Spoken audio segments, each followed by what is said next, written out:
Hi, everybody.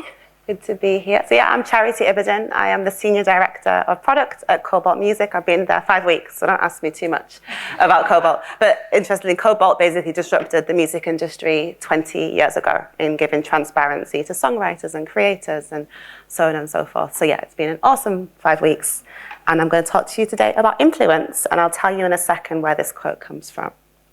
So a seat at the table. So I'll talk to you first about a few stories about impact and influence, very different things.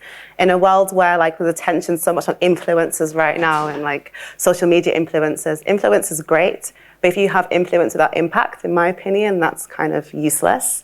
So I've got to preface this with saying I'm going to talk about Dick Cheney. If any of you hate Dick Cheney, feel free to leave. But I also use US politics as great leadership stories in everything I do. I'm like, well, this one time Dick Cheney did this. And people are like, why do you keep bringing up politics? But it's useful, I promise. So let's talk about influence first. So Dick Cheney wasn't a loved man. So he said this. He said, there was never a contract and I didn't have to really ask him, that's Bush, for anything. I was going to have the opportunity to get involved in anything I wanted to get involved in. He's talking about the vice presidency, which is huge, right? So Dick Cheney was actually helping Bush recruit this vice presidency role. He didn't want the presidency. He didn't want the vice presidency. He just knew everything Bush wanted. And then one day Bush was like, why don't you do it? He's like, sure. Traditionally in the US, the vice presidency is quite a ceremonial role. The president goes away and does all the amazing engagements, all that kind of good stuff. The VP's stay in your office, look pretty for 4 years, maybe 8 years if I do 2 terms. Dick Cheney was like, I'm not going to have that. I want to have control. So he's known as the most powerful vice president in history because every time you saw Bush, you saw him. There's actually iconic pictures of Bush in meetings being like, what do you think? Because he was always listening out for his feedback. So he was incredibly influential because his executive and political management was great. So he knew across the party lines, whether it's Democratic or Republican or Tea Party, whoever, he had worked as a chief of staff for Ford, I think. And then he also was Secretary of Defense without actually having ever served in the military, which is awesome when you think about that. He did 8 terms of office and he made himself invaluable. He was invaluable to Ford, he was invaluable to everyone at the White House, invaluable to Bush, obviously. And he knew exactly what Bush needed and was like, ta-da, I'm here, I can do it. However, he was really not liked. When he left office, he had a 13% approval rating. Not going to talk about Kamala Harris's approval rating, which is a little bit lower. That's by the by. Because if you know, he was known for kind of persuading Bush to go to war. He was known for, working with the CIA to track and spy on US citizens. He was very much for torture. But because he was able to manipulate the presidential decision-making, these huge, influential decisions, he made them behind the scenes. He wasn't a loud man. He was quite a quiet man. So people were kind of Bush is blaming Bush for everything. Actually, it was his influence on Bush. And then lastly, he was deeply and broadly knowledgeable. So I always tell, a principal product manager, they've got to be really well T-shaped, right? So I always tell my principals, know your knowledge across product, across the organization, but also have that depth of knowledge. So Dick Cheney was like that. He could talk to you about smallpox or he's still alive. He can talk to you about smallpox or taxes or monetary reform. He has a real breadth of knowledge. He's also known for having salons in his home where he invites world leaders, world thinkers, just he sits and listens to them. So his knowledge is really deep. And that means that when it comes to influence the president of the United States, Bush would always listen to him. So he said, I had a reputation of being somewhat moderate because I got along with people all across the political spectrum. I argue that he wasn't moderate, but he was well known. So his influence was great. And now let's shift gears a little bit and talk about impact. So Shirley Chisholm is one of my heroes. So she was an American politician. In 1968, she was the first Black woman to be elected to the US Congress. She also had served before as a representative for New York State City for about 7 years, and she was the first black woman to run for presidency. And she was the first woman, not black or white, the first woman to get nominated by the Democratic Party. And she's one of my heroes. And she said, where that got that quote from, if they don't give you a seat at the table, then bring a folding chair, which I think is iconic because she definitely did that throughout her legacy. So impact, which is, we kind of shift gears a little bit. So she won without support. So she was extremely educated. She had master's degrees and undergrad degrees and college degrees, whatever you call it in America, all the degrees. And she ran for the New York representative seat without support of colleagues, but she won anyway, and she did that. Secondly, in Congress, she used her knowledge of low-income families, minority families, immigrant families, to introduce 50 pieces of legislation, not torture or go to war. She actually used what she knows to like impact many, many people's lives. And then lastly, despite it all, she kept going. So when she actually ran for presidency, she had assassination attempts, she didn't get funding. Like if I say to you, imagine if Donald Trump was only allowed one televised TV debate. She was only allowed one, and that was after she took legal action. She wasn't allowed to begin with, took legal action, was allowed one. She didn't get the presidential nomination and she didn't win the presidency, but she kept going right till the end. Even though she knew she wasn't going to win, she's like, I'm gonna get my legal right and be on TV. And that's her. So she's awesome. She said, I want to be remembered as a woman who dared to be a catalyst for change. So when we think about all these things, so influence and impact, I always say first, make room. There's no point in dragging your table to a chair that's already full. Like, what's your voice gonna add? So first, make some room for yourself. And how do you do that? So I'll tell you a story about one of my many folding chairs. So when I was leading business analysis at Just Eat, I worked there a job or so ago. I led business analysis and later product ownership. And I got a bit bored. I was like, what's coming next? I'm quite ambitious. I was like, just give me a new challenge. And I actually presented, well, interestingly, that weekend I'd watched Ocean's 8. Have you ever watched Ocean's 8? Great film, go watch it. It inspired a lot of my style choice. Because Cate Blanchett, I don't know why, for some reason, that Cate Blanchett's styling was like elite throughout the whole film. And that weekend I was like, okay, let's be like a powerful woman. What do we do next? So I presented like a 16-page presentation about what I wanted to change at Just Eat, the role I wanted to have, so on and so forth. I'm realizing that this is like rolling my notes. Right, sorry. So yes, so I actually presented them with a new role, new format, new function, all that good stuff to like the C-level stakeholders. I became the first principal product strategist. That's a role title I made up, but it was official, I promise, at Just Eat. And I helped them with, when they merged with Takeaway.com. So I was working on the strategy across that. So 3 things that I would advise for kind of taking your seat at the table and being heard is 1, clarify the opportunity. What I didn't do was go in with like a load of different ideas and options. I was like, here's all the challenges we currently have. Here's what I think we can do to fix them. And hey, look, I'll even help you fix them as well. So I definitely didn't have like a scattergun approach where I'm like, here's an idea and here's an idea and you have an idea and you have an idea and tell me which one's the best one. It was like, I've got 2 ideas. Here's the front runner. Let's go with that. Secondly, I presented a solution. So it was definitely a case of, I've taken all the ideas, I've listened to everyone that would be impacted by this change, and I've formulated an idea. Like, I'm not gonna put the work on your side when you're trying to influence or try to sell someone a product. You're not like, here's the 10 things I have. You wanna kind of be like, here's the one thing I think will change your life. And then lastly, I planned and executed the change well. So it's all well and good to be like, here's all the shiny stuff. If you don't deliver it, and I always say the difference between a product manager and a product leader, you want your product managers to be executing, right? Feature releases, whether it's weekly or daily or monthly or whatever it is. You need your product leader to set forward a strategy, but execute on it.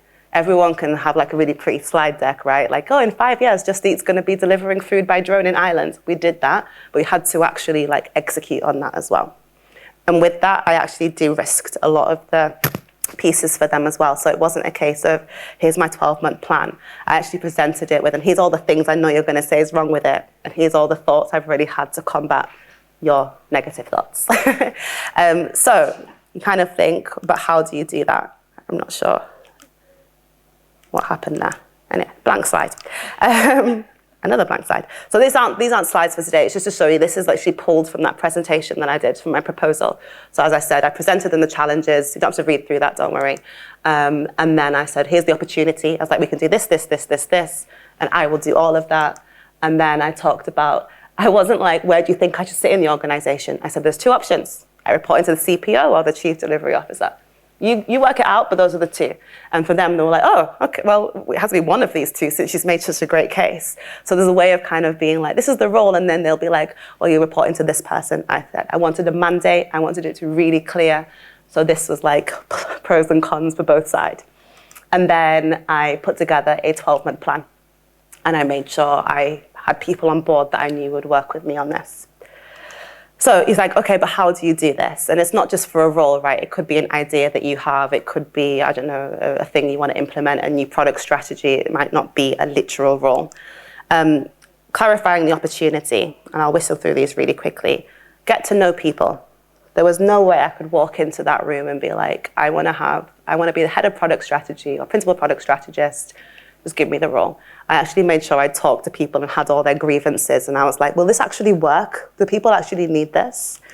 And then I was known by others. So I'm a bit introverted at work sometimes. I'm not saying I talked in every meeting, but I was definitely putting my opinion across more. So people were like, oh, Charity's got an opinion on something. She stands behind something. And then I volunteered. I always say up to a point because you have people that kind of want to pick up something new in their organization and they end up doing so much of that, they forget about their day job. So volunteer, or maybe not the right word, but like help out up to a point and be like, you ever watch like mafia films? And like a consigliere? Yeah, like be that voice of wisdom, not all the time, but be that person that's like whispering in the Godfather's ear some wisdom and they'll be like, oh, we trust this person.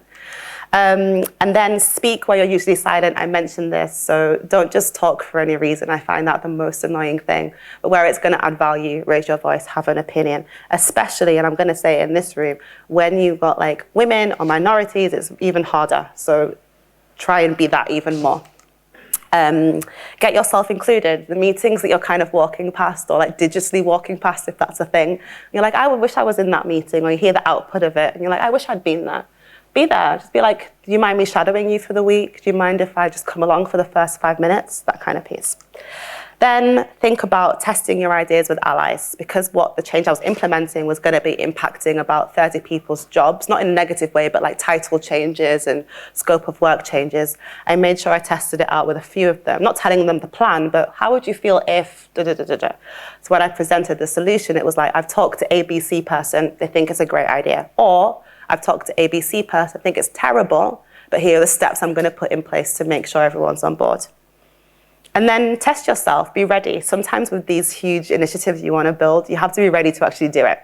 It's all well and good putting the presentation together, but if you haven't got the energy to do it and drive it forward, just take that minute to be like, is this something I definitely want to do? Now, in any kind of meeting or any kind of influential or sales pitch, the person's thinking, what's in it for me? It's like, oh, this is all well and good, but what's in it for me? So always think about that person in the room, what are you giving them? So we all know about product market fit, right? If anyone doesn't, then yeah, that would be interesting. So product market fit. But also think about people proposal fit. So on the left-hand side, so my little squiggles, you've got your idea, the proposal, and the people you're talking to, there's a fit. You'd hope. But then to like make that permeate across both, so get more of your idea across to more people, you need to use the influence, not in a Dick Cheney way, but use your influence and negotiation to kind of build that leverage. And as you go along, more people will get on board, your idea will be taken up more, and you're hoping that what you're doing is addressing a gap, not in the market like a product would be, but a gap in the organization. Then plan the change. So you don't have to read all this, but I will talk you through it. So in terms of planning, it's all thinking about the same way we think about a product release, right? How many people, what territories, are we doing A/B testing? Is it 50-50 split? All that good stuff. Think through all of this, especially when your idea is going to impact people. Think through it doubly hard.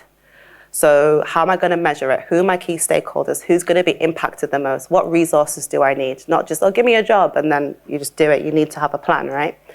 And then on top of that, you then need to measure it. So how do you know you were successful? And that's kind of thinking about, what am I actually committing to? How confident am I that I'm going to be able to get there? And how can I scale what I've done? Then another Shirley Chisholm quote. So mother always said that even when I was 3, I used to get the 6 and 7-year-old kids on the block and punch them and say, listen to me. I'm not advocating for violence. But what I would suggest is definitely try and get yourself heard. And heard doesn't mean like audibly. It could be you were in a meeting, you had a really good idea, and maybe afterwards you slack them going, oh, you raised a really good point, this is my viewpoint on that. It could be an email, it could be, can we get a coffee and talk more about that? It doesn't always have to literally be in the room if you're not comfortable with that. Because you have a voice, that's a very powerful thing. You've got to choose correctly when to use that for the most impact, not just influence. And this is coming towards the end, so thinking about how you can be that consigliere. So it's not just the voice of reason, but you're a voice of differentiation. How is what you're saying, how's what you're proposing different to every other voice people have heard? And these are 3 things I challenge my team with, is thinking simultaneously about today as well as tomorrow. So Justy, when I was working there, it's thinking about, okay, right now we need to make sure that we can show customers that their rider is on the way, right? But in 5 years, we want to make sure, this is a real thing, deliver cannabis on street corners in Winnipeg, which sounds really weird, but that's actually a thing that it's legal, don't worry, you're allowed to do that.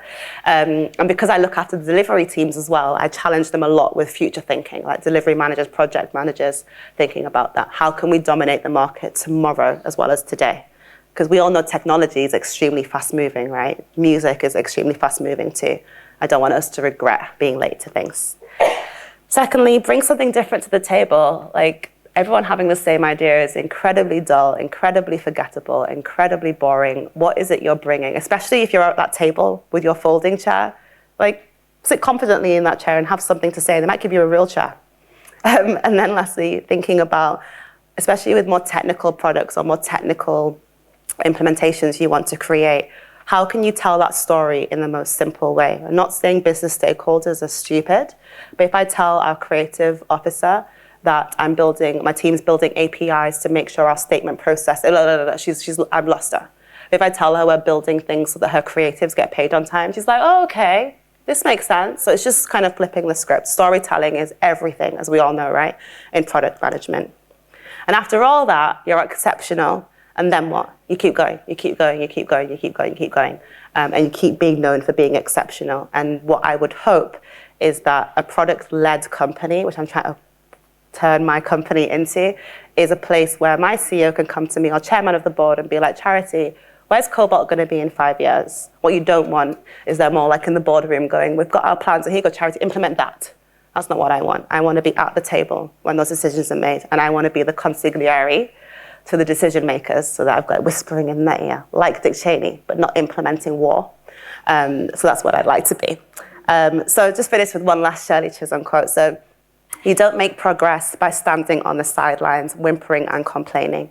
You make progress by implementing ideas. My last thing I'd say is, anything you see that's going wrong and you think you're able to fix it, propose something, fix it, do it.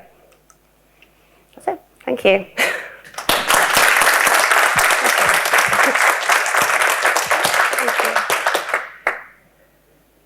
Questions? Oh. We've got one over here.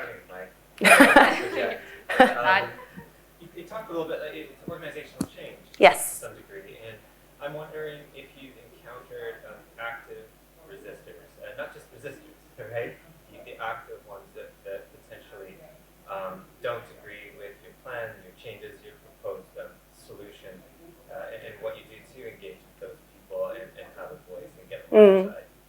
Yeah, it's hard. I think, so where I am currently, I think we've got people, like product managers, that have been on the same product for like 17 years. They know that thing in and out. And I'm coming in and I'm like, what are you doing in 3 years? They're like, Charity, we're just focusing on this quarter. And that's really difficult, because the idea of being strategic and future thinking, for them, they think is like a money pit. The word discovery is like a dirty word. What are you discovering? We've discovered everything. And I think with that specific instance, I've been talking a lot about, we know that music moves fast. We know that technology moves fast. We were a disruptor 20 years ago. What are we going to do to be a disruptor today? How are we going to future-proof our business? So this particular person working in our royalties processing space, I'm like, what could we do in this world? Because before you know it, everything you're building here is going to be obsolete. So it's not like terrifying him with these things, but it's almost getting his mind to shift from, I'm like, you're the expert. Tell me what else is happening in the industry. It's not easy though. Some of these things sound like, oh, I just did it. That Just Eat proposal took 6 months of getting people on board. that piece as well, what I've actually started doing is getting the people in his team on board, and they're slowly doing my influencing for me. Very Dick Cheney move. But yeah, it's always doing my influencing for me. So yeah, kind of like he needs to hear more than the new boss, right? Yeah.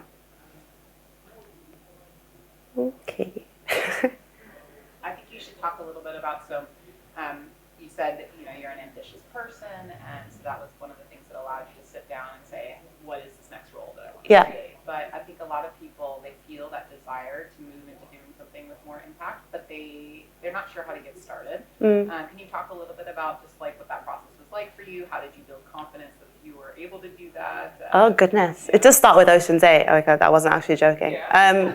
So I think, I remember her name from List before, was at the BBC. So my old CPO at Just Eat, the old CPO at Just Eat is now CPO at the BBC.